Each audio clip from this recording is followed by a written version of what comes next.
치유의 소리. 느지막한 오후 볕이 좋아 창밖을 내다보고 있자니 명동성당이 눈에 들어온다. 문득 성당 지붕을 깨끗이 씻어주고 싶다는 생각을 했다. 하지만 이내 사람들의 마음을 닦아주는 곳이 성당인데 그곳의 지붕을 어쩌겠다는 마음이 우스워 피식 웃고 말았다. 어디 때가 끼는 곳이 지붕뿐일까? 우리 마음이야말로 닦지 않으면 때가 끼기 마련이다. 마음의 때를 벗지 못하면 기분도 답답해진다. 그래서 사람들이 성당에 가서 고해성사를 하고 교회에 가서 마음을 씻고 오나 보다. 나에게는 마음을 씻는 방법이 한 가지 더 있다. 바로 낭독이다. 마음이 어지럽고 불편할 때면 책을 꺼내서 소리내어 읽는데 그러다 보면 두서없던 마음도 가라앉고 기분도 점차 상쾌해진다. 목소리는 영혼의 울림이다. 목소리에는 나의 감정과 감성까지도 묻어난다. 화가 났을 때 목소리는 탁하고 차갑게 들리며 호흡도 거칠다. 반대로 편안하고 유쾌할 때의 목소리는 명징해서 멀리까지 곱게 뻗어나가고 호흡도 안정적이다. 내 마음이 어떤지 혼란스럽다면 목소리에 가만히 귀를 기울여 보자. 금세 알아차릴 수 있다. 신기하게도 낭독을 하다 보면 목소리가 점차 제 빛을 되찾는다. 글쓴이의 심정을 헤아리며 소리내어 글을 읽기도 하고 내가 느끼는 감정을 글에 덧입혀 소곤거려 보노라면 어느새 마음이 고요해지고 차분해진다. 마음이 풀어지면서 목소리도 여유를 찾는가 보다. 머리 위에 어지럽게 휘날리던 생각들이 내가 내뱉는 소리에 부딪혀 멀리 날아가 버린 것은 아닌가 생각하기도 한다. 아니면 나의 낭독이 내면을 윙윙 울려내어 안 좋은 생각들을 밖으로 몰아낸 것인지도 모른다. 그렇게 여겨질 만큼 충분히 낭독을 하고 나면 마음이 가벼워진다. 학교에서 성우학과 학생들을 가르치면서 깨닫는 것이 있다. 집안 형편이 좋지 않아 아르바이트와 학업을 병행하는 친구들이 있는데 일이 고단해서인지 수업 시간에 조는 모습을 보이기도 한다. 하지만 낭독을 할 때면 어디서 기운을 되찾는지 금세 생기 있는 얼굴로 책 속에 빠져들어 열심히 읽어 내려간다. 어쩌면 문장을 온몸으로 받아들이고 표현한다는 것이 맞을 것이다.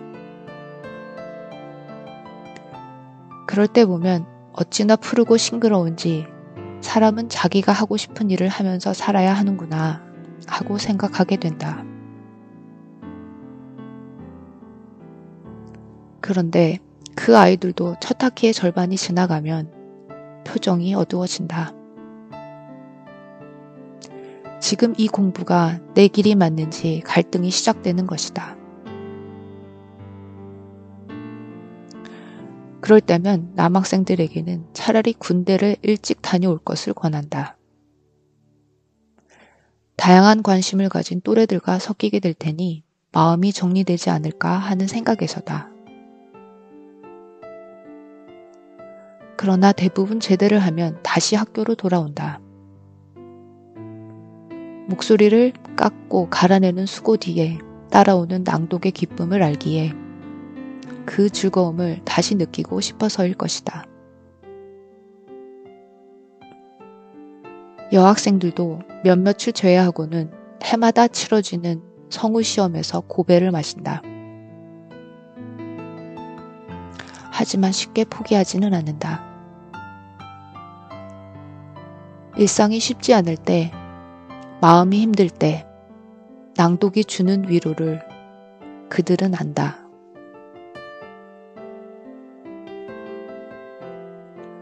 낭독을 하면 글이 살아 움직이는 경험을 하게 된다. 자기 목소리를 입히고 본인의 감성을 더하여 활자를 입 밖으로 꺼내면 그 글은 이미지가 되어 눈앞에 나타난다.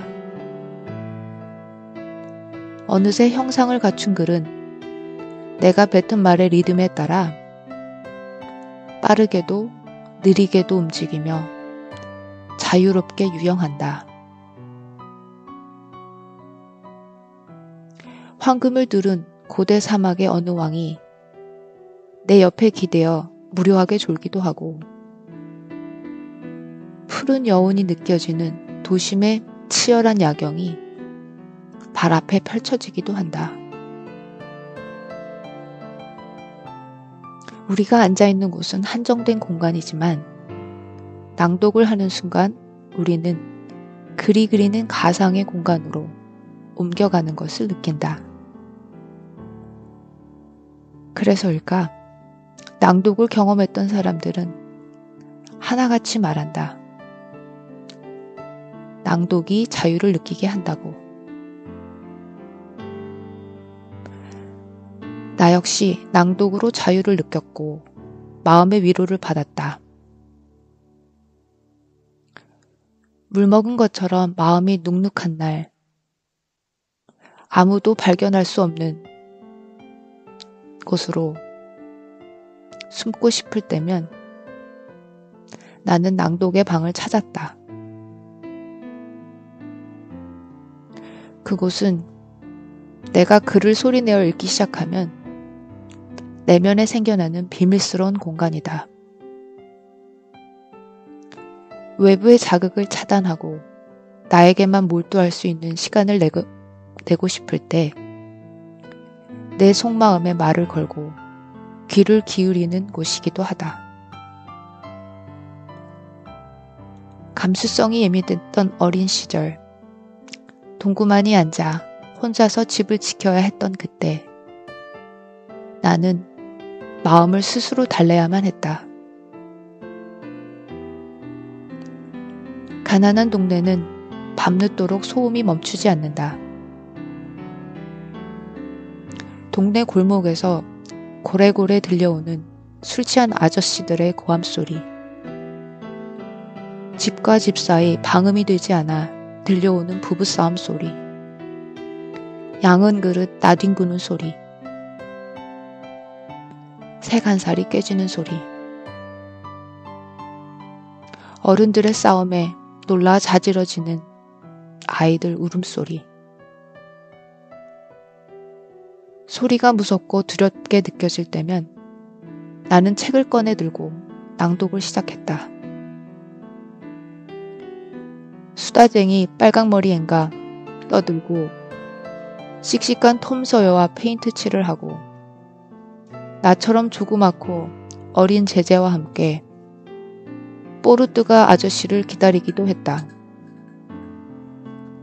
그러면 어느새 두려움은 사라지고 글 속으로 빠진 나의 밝은 기분만이 남았다. 내 마음 안에 만들어 놓은 낭독의 방에 자유롭게 놀며 내가 나를 위로한 것이다.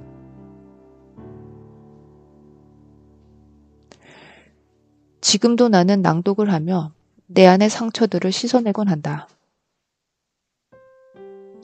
하루에도 숱한 일로 마음을 다치는 우리다. 아니, 내가 어떤 상처를 받았는지도 모르고 살아갈 때가 많다. 직장이나 학교에서 실수하기도 하고, 나에 대해 함부로 이야기하고 평가하는 사람들 때문에 억울해하고 잠 못 이루는 경우도 많다. 원치 않는 상황 때문에 숨죽여야 하고 내 의견을 내지 못할 때도 있다. 어릴 때의 나처럼 주변이 너무 시끄러워 두려워서 도피처가 필요한 사람도 있을 것이다. 모든 상처를 일일이 되짚어가며 치료하기가 어렵다. 그럴 때면 자기 목소리를 내어 낭독을 했으면 좋겠다.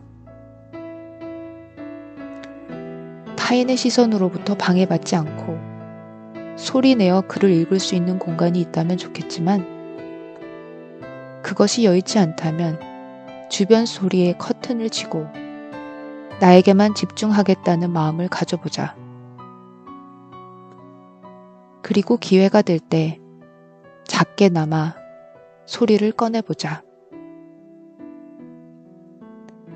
낭독이 아직 어색하고 나와는 상관없는 이야기라고 여겨질 수도 있겠지만 조금씩 소리내어 글을 읽는 연습을 하다 보면 낭독하는 재미에 자연스럽게 빠져들 것이다. 일상에서 잃어버린 마음의 조각들이 어느 순간 버겁게 느껴진다면 낭독으로 치유하면 어떨까 조심스럽게 권해본다.